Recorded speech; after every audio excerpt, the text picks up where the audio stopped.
നാടകശാല. And satire. എന്താ satire? ആക്ഷേപഹാസ്യം. എന്താണ്? ആക്ഷേപഹാസ്യം. അത് കഴിഞ്ഞ എന്താ? പൊളിറ്റിക്കൽ പാംഫ്ലെറ്റിയറിംഗ്. അതായത് രാഷ്ട്രീയപരമായ എന്ത് ലഘുരേഖകൾ. ഓക്കെ, ഇതാണ് യഥാർത്ഥത്തിൽ നമ്മുടെ യൂണിറ്റിന്റെ അർത്ഥം. ഓക്കെ, സോ ഈ ഒരു യൂണിറ്റിൽ നമ്മൾ നോക്കാൻ പോകുന്നത് റെസ്റ്റോറേഷൻ പീരിയഡിൽ ആരുടെ കാലഘട്ടമാണ് ഇവിടെ റെസ്റ്റോറേഷൻ പീരീഡ് എന്നുകൊണ്ട് ഉദ്ദേശിക്കുന്നത്? ചാൾസ് രണ്ടാമന്റെയും പിന്നീട് അങ്ങോട്ട് ജെയിംസ് രണ്ടാമന്റെയും ഒക്കെ കാലഘട്ടം അല്ലെ റെസ്റ്റോറേഷൻ പീരീഡ്.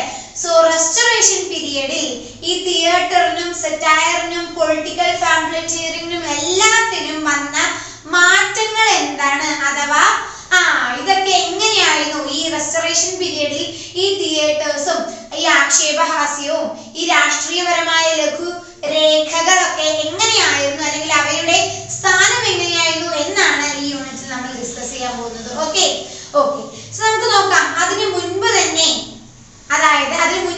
യഥാർത്ഥത്തിൽ റെസ്റ്റോറേഷൻ ലിറ്ററേച്ചർ ആരംഭിക്കുന്നത് എപ്പോഴാണ്? ചാൾസ് രണ്ടാമന്റെയും അതേപോലെ തന്നെ ജെയിംസ് രണ്ടാമന്റെയും കാലഘട്ടങ്ങളിലാണ്. അതായത് യഥാർത്ഥത്തിൽ 1690കളിലാണ് ഇവിടെ റെസ്റ്റോറേഷൻ ലിറ്ററേച്ചർ എന്ത് ചെയ്യുന്നത്? ആരംഭിക്കുന്നത്. മനസ്സിലായല്ലോ? ഇതില് നോവലുകളും അതുപോലെ തന്നെ ബയോഗ്രഫീസും ഹിസ്റ്ററിയും മാത്രമല്ല ട്രാവലിംഗ് റൈറ്റിംഗും ഇതെല്ലാം മാത്രമല്ല ജേർണലിസവും എല്ലാം തന്നെ ഈ ഒരു റെസ്റ്റോറേഷൻ ലിറ്ററേച്ചറിൽ ഉൾക്കൊള്ളിച്ചിട്ടുണ്ട്. ഓക്കെ, സോ നമുക്ക് നോക്കാം. ഈ ഒരു കാലഘട്ടത്തിലെ അഥവാ റെസ്റ്റോറേഷൻ പീരീഡിലെ പ്രധാനപ്പെട്ട എഴുത്തുകാര് ആരാ നമുക്ക് നോക്കാം. നമുക്കറിയാം ജോൺ ഡ്രൈഡൻ, അതേപോലെ തന്നെ Samuel Butler and John Oldham and Alexander Pope. Alexander Pope മാത്രമല്ല ജൊനാഥൻ സ്വിഫ്റ്റ്, ഇത്തരത്തിലുള്ള കുറച്ച് ആളുകളായിരുന്നു ഈ റെസ്റ്റോറേഷൻ ലിറ്ററേച്ചറെ കുറച്ചുകൂടി അല്ലെങ്കിൽ സ്പീക്ക് അഥവാ കുറച്ച് ഹൈലൈറ്റ് ആയിട്ട് നിൽക്കുന്ന കവികൾ ഇവരൊക്കെ ആയിരുന്നു. ഓക്കെ, ഇവര് കൂടാതെ ഒരുപാട് പേര് വേറെയും ഉണ്ട്. പക്ഷെ നമുക്ക് എടുത്തു പറയത്തക്ക പോയറ്റ്സ് ആരൊക്കെയാണ്? ഈ പറഞ്ഞവരൊക്കെയാണ്. ഓക്കെ, സോ നമുക്കിനി ലെസണിലോട്ട് കടക്കാം. ആദ്യം തന്നെ തിയേറ്റേഴ്സ് എങ്ങനെയായിരുന്നു എന്ന് നമുക്ക് നോക്കാം അല്ലെ. അതായത് ഈ തിയേറ്റേഴ്സ് ഈ കോമൺവെൽത്തിന്റെ കാലഘട്ടത്തിൽ, അതായത് പ്യൂരിറ്റൻസ് ഭരിച്ചുകൊണ്ടിരുന്ന അല്ലെങ്കിൽ പ്യൂരിറ്റൻസ് ഭരിച്ചുകൊണ്ടിരുന്ന കോമൺവെൽത്തിന്റെ ആ ഒരു കാലഘട്ടത്തിലെ തിയേറ്റേഴ്സ് എന്ന് പറയുന്നത് വളരെ വളരെ വളരെ ദയനീയമായ ഒരവസ്ഥയായിരുന്നു ആ കാലഘട്ടത്തിലെ തിയേറ്റേഴ്സ്. കാരണം എന്താണ്? പ്യൂരിറ്റൻസ് എന്തറിയിച്ചു? ഈ തിയേറ്റേഴ്സ് അഥവാ ഈ നാടകശാല എന്ന് പറയുന്നത് എന്താണ്? പൂട്ടണം. കാരണം അവരെ സംബന്ധിച്ചിടത്തോളം ഭയങ്കര സിൻഫുൾ ആയിട്ടുള്ള ഒരു കാര്യമാണ് ഈ തിയേറ്റേഴ്സും അതുപോലെ ആക്ടേഴ്സും ഒക്കെ. എന്താണ് ഇവിടെ സിൻഫുൾ? അതായത് പാപമേറിയ ഒരു കാര്യമാണ്. അഥവാ ഈ തിയേറ്റർ നാടകശാല അതുപോലെ അതിൽ അഭിനയിക്കുന്ന നടന്മാര് ആക്ടേഴ്സ് അവരൊക്കെ എന്താണ്? പാപങ്ങൾ ചെയ്യുകയാണ് എന്ന് വിശ്വസിച്ചിരുന്ന ആൾക്കാരായിരുന്നു ആര്? പ്യൂരിറ്റൻസ്. അതുകൊണ്ട് തന്നെ സ്വാഭാവികമായിട്ടും അവരുടെ കാലഘട്ടത്തിൽ അല്ലെങ്കിൽ അവര് ഇംഗ്ലണ്ട് നോക്കിക്കൊണ്ടിരുന്ന സമയത്ത് ഈ തിയേറ്റേഴ്സിനൊക്കെ അപ്പാടെ അങ്ങോട്ട് അടച്ചുപൂട്ടി. മനസ്സിലായല്ലോ? മാത്രമല്ല ഇത് ഈ നാടകങ്ങൾ അഭിനയിക്കുന്ന ആക്ടേഴ്സിനൊക്കെ എന്തായി ഇവര് കണക്കൂട്ടി? തെമ്മാടികളായിട്ട് ഈ പ്യൂരിറ്റൻസ് മുദ്ര കുത്തി. മനസ്സിലായല്ലോ? അതോടുകൂടി എന്താണ്? ഈ ആക്ടേഴ്സിന്റെ ജീവിതം ഒന്നും എന്തായിരുന്നില്ല? സേഫ് ആയിരുന്നില്ല. ഓക്കെ, സുരക്ഷയേറിയ ഒരു ജീവിതം ആയിരുന്നില്ല ഈ പ്യൂരിറ്റൻസിന്റെ കാലഘട്ടത്ത്. ഈ നടന്മാര് ആക്ച്വലി റെസ്റ്റോറേഷൻ പീരീഡിലോട്ട് കടക്കുമ്പോൾ ഈ തിയേറ്ററിന്റെ ഫീച്ചേഴ്സ് തന്നെ മൊത്തമായിട്ട് മാറുകയാണ്. ഓക്കെ, അതായത് നമുക്കറിയാം ചാൾസ് രണ്ടാമൻ എവിടെ നിന്നാണ് വന്നത്? ഫ്രാൻസിൽ നിന്നുമാണ് ചാൾസ് രണ്ടാമനെ നമ്മൾ വിളിച്ചിട്ട് വന്നത് അല്ലെ? സോ അതിനുശേഷം ചാൾസ് രണ്ടാമൻ ഇംഗ്ലണ്ട് ഭരിക്കുമ്പോൾ എന്ത് സംഭവിച്ചു? ഫ്രാൻസിന്റെ ചില ഫ്രാൻസിലായിരുന്നല്ലോ ഇദ്ദേഹം ജീവിച്ചിരുന്നത്. അതുകൊണ്ട് തന്നെ ഫ്രാൻസിലെ ചില കാര്യങ്ങൾ ഇവിടെ ഇംഗ്ലണ്ടിലും ഇദ്ദേഹം കൊണ്ടുവന്നു. മനസ്സിലായല്ലോ? അതിനോടനുബന്ധിച്ച് തന്നെ ചാൾസ് രണ്ടാമൻ എന്ത് ചെയ്തു? തിയേറ്റേഴ്സ് ഒക്കെ ഓപ്പൺ ആക്കിക്കൊള്ളാനുള്ള പെർമിഷൻ കൊടുത്തു. അങ്ങനെ പെർമിഷൻ കൊടുത്ത 2 തിയേറ്റേഴ്സ് ആണ് നമുക്ക് കാണാൻ സാധിക്കുന്നത്. അതാ തോമസ് കിൽഗ്രൂ അതേപോലെ തന്നെ വില്യം ഡെവനന്റ്. ഈ പറഞ്ഞ 2 ആൾക്കാർക്കാണ് ഈ ഒരു തിയേറ്റർ ഉണ്ടാക്കാനുള്ള ഒരു അവകാശം ഇദ്ദേഹം കൊടുത്തത്. അങ്ങനെ ഇവിടെ ഈ 2 തിയേറ്റേഴ്സും ഇവർ രണ്ടുപേരും എന്ത് ചെയ്യാണ്? തിയേറ്റേഴ്സ് എസ്റ്റാബ്ലിഷ് ചെയ്തുകൊണ്ട് വരികയാണ്. ഓക്കെ, അങ്ങനെ ഈ ഒരു തിയേറ്ററിന്റെ അല്ലെങ്കിൽ ഈ തിയേറ്ററിന്റെ ഒരു ഗ്രോത്ത് ഒരു ഗ്രോത്ത് ആണ് യഥാർത്ഥത്തിൽ നമ്മളിവിടെ തിയേറ്ററിക്കൽ ലിറ്ററേച്ചർ ആയിട്ട് പിന്നീട് അങ്ങോട്ട് മാറിയത്. മനസ്സിലായല്ലോ? സോ ഇത്രയേ ഉള്ളൂ. ഓക്കെ, പിന്നെന്താണ് ഈ റെസ്റ്റോറേഷൻ തിയേറ്ററിന്റെ ഒരു പ്രത്യേകത എന്ന് പറയുന്നത്? എന്താ? ചാൾസ് രണ്ടാമന്റെ കാലഘട്ടത്തിൽ അഥവാ റെസ്റ്റോറേഷൻ പീരീഡില് ഈ തിയേറ്റേഴ്സ് ഒക്കെ അങ്ങോട്ട് എന്ത് ചെയ്യാൻ തുടങ്ങി? വളരാൻ തുടങ്ങി. മനസ്സിലായല്ലോ? ഇങ്ങനെയാണ്, ഇത്തരത്തിലാണ് റെസ്റ്റോറേഷൻ തിയേറ്റേഴ്സ് ഉണ്ടായത്. മനസ്സിലായല്ലോ? ഇത്രേ ഉള്ളൂ. ഇനി നമ്മൾ നോക്കേണ്ടത് ഈ റെസ്റ്റോറേഷൻ തിയേറ്റേഴ്സിന്റെ പ്രത്യേകതകൾ, ഫീച്ചേഴ്സ് ആണ് നമ്മൾ ഇന്ന് നോക്കാൻ പോകുന്നത്. അതായത് റെസ്റ്റോറേഷൻ പീരീഡിൽ ഉണ്ടായിരുന്ന തിയേറ്റർ എന്ന് പറയുന്നത് ഇതിനു മുൻപുള്ള തിയേറ്ററുകളെ പോലെ തന്നെ ആയിരുന്നു. അതാണ് നമ്മൾ ഇനി നോക്കാൻ പോകുന്നത്. തീർച്ചയായിട്ടും അല്ല കേട്ടോ. റെസ്റ്റോറേഷൻ തിയേറ്ററുകൾക്ക് ഒരുപാട് പ്രത്യേകതകളുണ്ട്. ഓക്കെ, സോ നമ്മൾ ഇനി അതാണ് ഡിസ്കസ് ചെയ്യാൻ പോകുന്നത്. ആദ്യം തന്നെ സ്റ്റേജിന്റെ പ്രത്യേകതകൾ നമുക്ക് പറഞ്ഞു തുടങ്ങാം അല്ലേ? അതായത് റെസ്റ്റോറേഷൻ തിയേറ്ററിന്റെ സ്റ്റേജിന്റെ പ്രത്യേകതകളാണ് നമ്മൾ നോക്കാൻ പോകുന്നത്. ആദ്യം തന്നെ ഈ സ്റ്റേജ് യഥാർത്ഥത്തിൽ എലിസബത്തൻ അഥവാ ജേക്കോബിയൻ തിയേറ്റർ പോലെ ആയിരുന്നില്ല.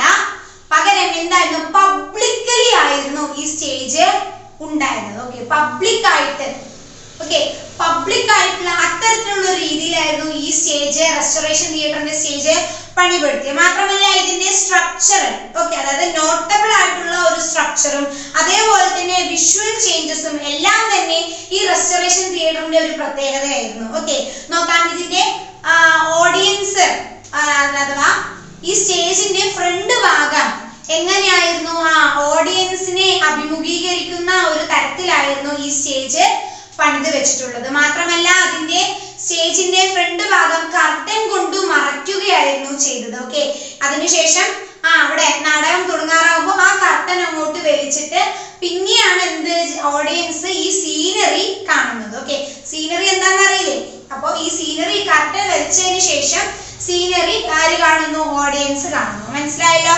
ഈ സ്റ്റേജിന്റെ കപ്പാസിറ്റി എന്ന് പറയുന്നത് എത്രയാണ്? 650 പേരാണ്. ഓക്കെ, 650 ആൾക്കാരാണ്. അതാണ് ഈ സ്റ്റേജിന്റെ കപ്പാസിറ്റി എന്ന് പറയുന്നത്. മാത്രമല്ല പ്രൈസ് ഉണ്ട്. അത് ഓരോ നാടകത്തിനും ഓരോ തരത്തിലുള്ള പ്രൈസ് ആണ് ഇവരെന്ത് ചെയ്തിട്ടുള്ളത്? നിശ്ചയിച്ചിട്ടുള്ളത്. മനസ്സിലായല്ലോ? ഇങ്ങനെയാണ് അല്ലെങ്കിൽ ഇത്തരത്തിലാണ് റെസ്റ്റോറേഷൻ തിയേറ്ററിന്റെ സ്റ്റേജ് ഇവരെന്ത് ചെയ്തിരിക്കുന്നത്? ഇവര് ഒരുക്കിയിട്ടുള്ളത്. മാത്രമല്ല ഈ ഒരു സ്റ്റേജിൽ ഒരുപാട് ടെക്നോളജി ഇവരെന്ത് ചെയ്തിട്ടുണ്ടായിരുന്നു? ഉപയോഗിച്ചിട്ടുണ്ടായിരുന്നു. മനസ്സിലായല്ലോ? ആ കാലഘട്ടത്തിൽ ഉണ്ടായിരുന്ന ഒട്ടനവധി ടെക്നോളജിയും ഈ ഒരു സ്റ്റേജിൽ റെസ്റ്റോറേഷൻ തിയേറ്ററിന്റെ സ്റ്റേജിൽ ഇവരെല്ലാവരും ഉപയോഗിച്ചിട്ടുണ്ടായിരുന്നു അല്ലെ? എലിസബത്തൻ അഥവാ ജേക്കോബിയൻ തിയേറ്ററിൽ ഇത്തരത്തിലുള്ള സംവിധാനങ്ങളൊന്നും നമുക്ക് കാണാൻ സാധിക്കില്ല. മനസ്സിലായല്ലോ? ഓക്കെ, സോ നമുക്ക് നോക്കാം. ഇനി ഈ റെസ്റ്റോറേഷൻ തിയേറ്ററിന്റെ സീനറി എങ്ങനെയാണെന്ന് നമുക്ക് നോക്കാം. അതായത് ഇതുവരെയും ഉള്ള പോലെ ആയിരുന്നില്ല. ഈ സീനറി ഒക്കെ ഒരു എൻക്ലോസ്ഡ് സ്ട്രക്ചറിലായിരുന്നു. ഓക്കെ, ഒരു അടച്ചിട്ട ഒരു മട്ടിലായിരുന്നു റെസ്റ്റോറേഷൻ തിയേറ്ററിന്റെ സീനറി നമുക്ക് കാണാനായിട്ട് സാധിക്കുക. മാത്രമല്ല ഒരുപാട് ആർട്ടിഫിഷ്യൽ ലൈറ്റ്നിങ്ങും അതേപോലെ തന്നെ ചില പുതിയ സ്റ്റൈലുകളും എല്ലാം തന്നെ ഏതിൽ ഇൻക്ലൂഡ് ആയിരുന്നു? ഈ ഒരു സീനറിയിൽ നമുക്ക് കാണാനായിട്ട് റെസ്റ്റോറേഷൻ തിയേറ്ററിൽ സീനറി ആയിട്ട് നമുക്ക് കാണാൻ സാധിക്കുമായിരുന്നു. മനസ്സിലായല്ലോ. മാത്രമല്ല സീനറിന്റെ ബാക്കിൽ ഇവർ എന്ത് ചെയ്യും? പെയിന്റ് ഉപയോഗിച്ചിട്ട് സീനറി എന്ത് ചെയ്യും? അവർ പെയിന്റ് ചെയ്യുമായിരുന്നു. മനസ്സിലായല്ലോ. സോ ഇത്തരത്തിലാണ് റെസ്റ്റോറേഷൻ തിയേറ്ററിന്റെ സീനറി ഇവർ ഒരുക്കിയിട്ടുള്ളത്. നമുക്ക് നോക്കാം ഈ ആക്ടേഴ്സ്, ഇതിൽ അഭിനയിക്കുന്ന ആളുകളുടെ കാര്യം നമുക്ക് നോക്കണ്ടേ. അതായത് അവിടെയാണ് യഥാർത്ഥത്തിൽ ഒരുപാട് വലിയ മാറ്റം വരുന്നത്. എലിസബത്തൻ അഥവാ ജേക്കോബിയൻ തിയേറ്റർ എന്ന് പറയുന്നത് ആ ഒരു തിയേറ്ററിനേക്കാളും ഏറെ വ്യത്യസ്തത ഈ റെസ്റ്റോറേഷൻ തിയേറ്ററിൽ നമുക്ക് കാണാം. കാരണം ഇതിനോടകം എന്തായി മാറി? ഈ ആർട്ട് അഥവാ തിയേറ്റർ അഥവാ അത്തരത്തിലുള്ള ഡ്രാമാസ് ഒക്കെ ആർട്ട് അഥവാ കല എന്നുള്ള രൂപത്തിൽ നിന്നും ഒരു കച്ചവടമായി, ഒരു ബിസിനസ് ആയി ഇതിനോടകം മാറിക്കഴിഞ്ഞിരുന്നു. മനസ്സിലായല്ലോ. സോ മാത്രമല്ല ഇവിടെ നമുക്ക് കാണാൻ സാധിക്കുന്നത് എലിസബത്തൻ തിയേറ്റർ എന്ന് പറയുന്നത് മേലായിട്ടുള്ള അഥവാ പുരുഷന്മാരെ ഉപയോഗിച്ചു, അഥവാ പുരുഷന്മാരെയും അതേപോലെ തന്നെ ആൺകുട്ടികളെ വെച്ച് മാത്രമായിരുന്നു ഡ്രാമ കളിച്ചുകൊണ്ടിരുന്നത്. ഓക്കെ, ഒരു പെൺവേഷം വരികയാണെങ്കിൽ തന്നെ ഈ ആണിനെ തന്നെ എന്തായി മാറ്റും? പെൺവേഷം കെട്ടിച്ച് അഭിനയിപ്പിക്കും. മനസ്സിലായോ? ഒരിക്കലും ഒരു ഫീമെയിൽ ആക്ട്രസ് ഒരിക്കലും അതുവരെയും ഈ ഡ്രാമയില് അഭിനയിക്കാൻ വന്നിട്ടില്ല, അല്ലെങ്കിൽ അത്തരത്തിലുള്ള ആരും ഒരു രീതി ഉപയോഗിച്ചിരുന്നില്ല. അതെന്തിനാണെന്ന് നോക്കിയാൽ അവർ തമ്മിലുള്ള സെക്ഷുവൽ ടെൻഷൻ കുറയ്ക്കാൻ വേണ്ടി മാത്രമാണ് ഇത്തരത്തിലുള്ള ഒരു കാര്യം അവിടെ എലിസബത്തൻ തിയേറ്ററിൽ നടന്നത്. എന്നാൽ റെസ്റ്റോറേഷൻ തിയേറ്ററിന്റെ കാര്യത്തിന്റെ ആക്ടേഴ്സിന്റെ കാര്യങ്ങൾ നോക്കുമ്പോൾ ഇവിടെ ആര് വന്നു? സ്ത്രീകൾ അഭിനയിക്കുക എന്നുള്ള ഒരു തരത്തിലേക്ക് വന്നു. മനസ്സിലായല്ലോ. സോ അത് വളരെ വലിയ ഒരു മാറ്റമായിട്ടാണ് നമുക്ക് കാണാൻ സാധിക്കുക. കാരണം അതുവരെയുള്ള ഡ്രാമകളിലൊന്നും നമുക്ക് സ്ത്രീ കഥാപാത്രങ്ങൾ ഉണ്ടെങ്കിലും അത് അഭിനയിക്കുന്നത് ആരായിരിക്കും? പുരുഷന്മാരായിരിക്കും. എന്നാൽ റെസ്റ്റോറേഷൻ പീരീഡിൽ എത്തിയപ്പോൾ സ്ത്രീകൾ തന്നെ ഡ്രാമാസിൽ അഭിനയിക്കാനായിട്ട് മുന്നോട്ട് വന്നു. മനസ്സിലായല്ലോ. സോ ഇതാണ് ആക്ടേഴ്സിന്റെ ഒരു ലെവലിൽ വളരെ വലിയ മാറ്റം, അല്ലെങ്കിൽ ഒരു മാറ്റം എന്ന് ഞാൻ പറഞ്ഞത്. മനസ്സിലായല്ലോ. ഇനി നമുക്ക് നോക്കാം ഓഡിയൻസ്. റെസ്റ്റോറേഷൻ തിയേറ്ററിന്റെ ഓഡിയൻസിന്റെ പ്രത്യേകത എന്താണ്? ഓഡിയൻസ് ഈ ഡ്രാമ കാണാൻ വരുന്ന ആളുകളാണ് നമ്മൾ ഇവിടെ ഓഡിയൻസ് എന്ന് വിളിക്കുന്നത്, അല്ലെ? ഈ ഓഡിയൻസ് എന്ന് പറയുന്നത് യഥാർത്ഥത്തിൽ 2 ക്ലാസ്സുകളായിട്ട്, ഒന്ന് അപ്പർ ക്ലാസ്, മറ്റൊന്ന് ലോവർ ക്ലാസ്. അപ്പൊ ഇങ്ങനെ ആലോചിക്കും, ഈ ഡ്രാമ കാണാനും ഇപ്പൊ അപ്പർ ക്ലാസ് ലോവർ ക്ലാസ് എന്നൊക്കെ ഉണ്ടോ? തീർച്ചയായിട്ടും ഉണ്ടായിരുന്നു. കാരണം സീറ്റിംഗ് അറേഞ്ച്മെന്റ് അത്തരത്തിലായിരുന്നു. മാത്രമല്ല ഇതിനോടകം തന്നെ ഉയർത്ത് വന്ന ചില പുതിയ ക്ലാസ്സുകളുണ്ട്. ഏതൊക്കെയാണ്? മെർച്ചന്റ് ക്ലാസ്, മറ്റൊന്ന് മിഡിൽ ക്ലാസ്, അല്ലേ? ഈ 2 ക്ലാസ്സുകളുടെ വരവോടുകൂടി, അല്ലെങ്കിൽ അവരുടെ ഒരു ഗ്രോത്തോടു കൂടി ഈ ക്ലാസ്സുകളുടെ കാര്യം, അഥവാ അപ്പർ ക്ലാസ് ലോവർ ക്ലാസ് എന്നുള്ള ഒരു കോൺസെപ്റ്റ് എവിടെയും നമുക്ക് കാണാൻ സാധിച്ചു? റെസ്റ്റോറേഷൻ തിയേറ്ററിൽ നമുക്ക് കാണാനായിട്ട് സാധിച്ചു. ഇനി ചോദിക്കരുത്, അതായത് ഇപ്പോ മെർച്ചന്റ് ക്ലാസ് എങ്ങനെ വന്നു, അതേപോലെ തന്നെ നമ്മുടെ മിഡിൽ ക്ലാസ് എങ്ങനെ എമേർജ് ചെയ്ത് വന്നു, അതൊക്കെ ഓരോ യൂണിറ്റ് ആയിട്ട് തന്നെ നമ്മൾ ക്ലാസ് എടുത്ത് പോയിട്ടുണ്ട് കേട്ടോ. സോ കാണാത്തവർ അത് കാണാം. ഇനി നമുക്ക് ക്ലാസ്സിലോട്ട് വരാം. പിന്നെ മാത്രമല്ല ഇനി അടുത്ത് നമ്മൾ നോക്കുന്നത് റെസ്റ്റോറേഷൻ തിയേറ്ററിന്റെ കോസ്റ്റ്യൂംസിന്റെ കാര്യമാണ്. ഓക്കെ, കോസ്റ്റ്യൂംസ് എന്ന് പറയുന്നത് വളരെ റിച്ച് ആയിട്ടുള്ള കോസ്റ്റ്യൂംസ് ഇവർ എന്ത് ചെയ്യാൻ തുടങ്ങി? ഉപയോഗിക്കാൻ തുടങ്ങി. ഓക്കെ, അതൊക്കെ ആരാണ് അതിനുള്ള ഫണ്ട് ഈ തിയേറ്ററിന് കൊടുക്കുന്നത്? ചാൾസ് രണ്ടാമൻ, അല്ലെ? ചാൾസ് രണ്ടാമന്റെ കാലഘട്ടമാണല്ലോ നമ്മൾ റെസ്റ്റോറേഷൻ പീരീഡ് ആയിട്ട്, അല്ലെ? സോ ചാൾസ് രണ്ടാമനാണ് ഇത്തരത്തിൽ റിച്ച് ആയിട്ടുള്ള കോസ്റ്റ്യൂംസ് ഒക്കെ ഇടാനായിട്ട് എന്ത് ചെയ്യുന്നത്? ഫണ്ട് ഈ തിയേറ്റേഴ്സിന് പ്രൊവൈഡ് ചെയ്യുന്നത്. മനസ്സിലായല്ലോ. സോ ഇതൊക്കെയാണ് യഥാർത്ഥത്തിൽ റെസ്റ്റോറേഷൻ തിയേറ്ററിന്റെ പ്രത്യേകതകൾ എന്ന് നമ്മൾ പറയും. നമുക്ക് നോക്കാം. ഇനി അടുത്തത് റെസ്റ്റോറേഷൻ കോമഡി എന്ന് പറയുന്ന ആ ഒരു തീമും ഈ റെസ്റ്റോറേഷൻ പീരീഡിൽ ഭയങ്കര ഫേമസ് ആയിരുന്നു. എന്തായിരുന്നു? Restoration comedy. ഓക്കെ, എന്താണ് റെസ്റ്റോറേഷൻ കോമഡി എന്നൊക്കെ നമ്മൾ കഴിഞ്ഞ ക്ലാസ്സിൽ പറഞ്ഞ കേട്ടോ. നോക്കാം. ഈ ഒരു കാലഘട്ടത്തിൽ റെസ്റ്റോറേഷൻ കോമഡിയെ കുറച്ചുകൂടി ഫോക്കസ് ചെയ്ത് എഴുതിയിരുന്ന കുറച്ച് പോയറ്റ്സിനെ നമുക്കൊന്ന് പരിചയപ്പെടാം. നമുക്ക് നോക്കാം. ആദ്യം തന്നെ വില്യം കോൺഗ്രേവ് ആണ്, മാത്രമല്ല വില്യം വിച്ച്ലറി, മാത്രമല്ല ജോർജ് എദ്രച്ച്, അതേപോലെ തന്നെ ജോർജ് ഫാർക്യൂഹാർ ആൻഡ് ജോൺ വാൻ ബ്രൂഫ്. ഇത്തരത്തിലുള്ള കുറച്ച് ആൾക്കാർ എന്ത് ചെയ്തിരുന്നു? ഈ റെസ്റ്റോറേഷൻ കോമഡിയെ ഫോക്കസ് ചെയ്ത് ഇവർ തന്റെ കൃതികളെ രചിച്ചുകൊണ്ടിരുന്നു. ഇനി നമുക്ക് നോക്കാം റെസ്റ്റോറേഷൻ സറ്റയർ. അല്ലെ, തിയേറ്ററിന്റെ പ്രത്യേകതകളൊക്കെ കഴിഞ്ഞു. ഇനി നമ്മൾ നോക്കാം റെസ്റ്റോറേഷൻ സറ്റയർ. എന്താണ് സറ്റയർ? ആക്ഷേപഹാസ്യം. എന്താണ് ആക്ഷേപഹാസ്യം? ആക്ച്വലി ആക്ഷേപഹാസ്യത്തിന്റെ വളർച്ച അല്ലെങ്കിൽ അതിന്റെ ഒരു മൂർധന്യാവസ്ഥ നമുക്ക് കാണാൻ കഴിഞ്ഞത് റെസ്റ്റോറേഷൻ പീരീഡിലാണ്. ഏകദേശം 17-ാം നൂറ്റാണ്ടിന്റെ പകുതിയിലേറെ കാലഘട്ടം ആക്ഷേപഹാസ്യം അഥവാ സറ്റയറിന്റെ ഗ്രോത്തിന് അല്ലെങ്കിൽ ഡെവലപ്മെന്റിന് കാരണമായ ഒരു കാലഘട്ടമായിരുന്നു കേട്ടോ. അതായത് 17-ാം നൂറ്റാണ്ടിന്റെ പകുതിയിലേറെ സമയം ആക്ഷേപഹാസ്യം ഇംഗ്ലണ്ടിൽ എന്ത് ചെയ്തുകൊണ്ടിരുന്നു? വളർന്നുകൊണ്ടിരുന്നു. മനസ്സിലായല്ലോ. മാത്രമല്ല റോമൻ സറ്റയറിസ്റ്റ് ആയ ഹൊറേസും അതുപോലെ തന്നെ ജുവനൈലും ഇവരെന്ത് ചെയ്യാൻ തുടങ്ങി? ഇമിറ്റേറ്റ് ചെയ്യാൻ തുടങ്ങി. മനസ്സിലായല്ലോ. അത്തരത്തിൽ വന്നാണ് വേഴ്സ് സെറ്റയർ. എന്താണ് വേഴ്സ് സെറ്റയർ? ഈ വേഴ്സ് സെറ്റയർ എന്താണ് ആരാണ് ഇൻട്രൊഡ്യൂസ് ചെയ്തത്? ഡ്രൈഡനും ഓൾതമും അതേപോലെ തന്നെ റോച്ചെസ്റ്റർ, ഇങ്ങനെ ഈ 3 പേരാണ് ഈ വേഴ്സ് സെറ്റയർ ഇൻട്രൊഡ്യൂസ് ചെയ്തത്. മനസ്സിലായല്ലോ. ഈ ഓൾതംസിന്റെ സ്പെൻസേഴ്സ് ഗോസ്റ്റ് എന്ന് പറഞ്ഞ ഒരു സറ്റയർ ആണ് ഈ വേഴ്സ് സെറ്റയറിന്റെ ഒരു ബെസ്റ്റ് എക്സാമ്പിൾ ആയിട്ട് നമുക്ക് എടുക്കാനായിട്ട് സാധിക്കുന്നത്. ഈ റെസ്റ്റോറേഷൻ സറ്റയറിന്റെ പ്രത്യേകത എന്ന് പറഞ്ഞാൽ എന്താണ്? വുമൺ, സ്ത്രീകളായിരുന്നു സ്ഥിരമായിട്ട് ആക്ഷേപഹാസ്യത്തിന്റെ ഇര ആയിട്ട് അവർ ഉപയോഗിച്ചു വന്നത്. മനസ്സിലായല്ലോ. സോ ഇത്തരത്തിലാണ് റെസ്റ്റോറേഷൻ സറ്റയർ എന്ത് ചെയ്തത്? വളർന്നുകൊണ്ടിരുന്നത്. ചുരുക്കത്തിൽ പറയുകയാണെങ്കിൽ ഈ ഒരു കാലഘട്ടം എന്ന് പറയുന്നത് എന്താണ്? ഈ സറ്റയർ ആക്ഷേപഹാസ്യത്തിന്റെ വളർച്ചയ്ക്ക് കാരണമായി എന്ന് തന്നെ നമുക്ക് പറയാം.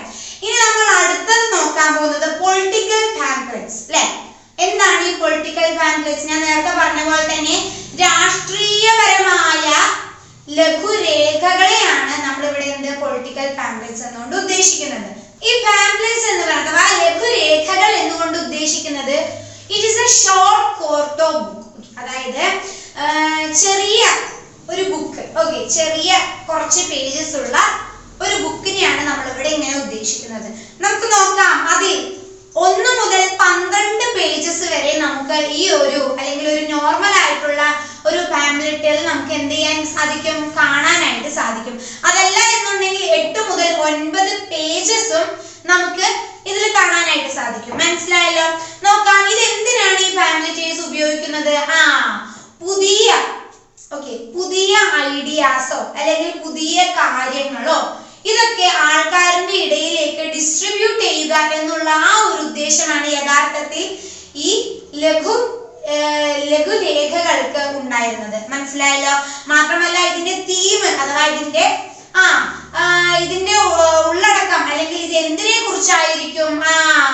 ഒന്നല്ലെങ്കിൽ അത് പൊളിറ്റിക്കൽ ആയിരിക്കും, അല്ലെങ്കിൽ അതെന്തായിരിക്കും? റിലീജിയസ് ആയിരിക്കും. ഈ 2 ഉദ്ദേശം അഥവാ ഈ 2 തീമുകളാണ് എന്തിനുണ്ടാവുക? ഈ പാംപ്ലെറ്റിംഗ്സ് ഉണ്ടാവും. മനസ്സിലായല്ലോ. അതായത് ഒന്നല്ലെങ്കിൽ അതെന്തിനെ കുറിച്ചായിരിക്കും? രാഷ്ട്രീയപരമായ കാര്യമായിരിക്കും, അല്ലെങ്കിൽ അതെന്തായിരിക്കും? മതപരമായി റിലേറ്റ് ചെയ്തുകൊണ്ടുള്ള എന്തെങ്കിലും ഒരു വിഷയമാകും നമുക്ക് പാംപ്ലെറ്റ്സിൽ നമുക്ക് കാണാനായിട്ട് സാധിക്കുക. മനസ്സിലായല്ലോ. ഈ പാംപ്ലെറ്റ്സ് ഒക്കെയാണ് ആക്ച്വലി ഈ ചർച്ചിലും അതേപോലെ തന്നെ ചില ടൗൺ മീറ്റിംഗ്സിലൊക്കെ ഇങ്ങനെ വിളിച്ചു പറയുന്നത് എന്താണ്? ഈ പാംപ്ലെറ്റ്സ് ആണ്. സോ അതുകൊണ്ട് തന്നെ ഒരു കാലഘട്ടത്തിന്റെ പ്രധാനപ്പെട്ട മാസ് കമ്മ്യൂണിക്കേഷൻ ആയിരുന്നു ഈ പാംപ്ലെറ്റ്സ് എന്ന് പറയുന്നത്. സോ ഇത്രയേ ഉള്ളൂ. ഈ ഒരു പാംപ്ലെറ്റ്സ് എന്ന് പറയുന്നത് പൊളിറ്റിക്കൽ പാംപ്ലെറ്റ്സ് കുറെ കൂടി ഊർജിച്ചു വന്നത് ഏത് കാലഘട്ടത്താണ്? നമ്മുടെ റെസ്റ്റോറേഷൻ പീരീഡിലാണ്.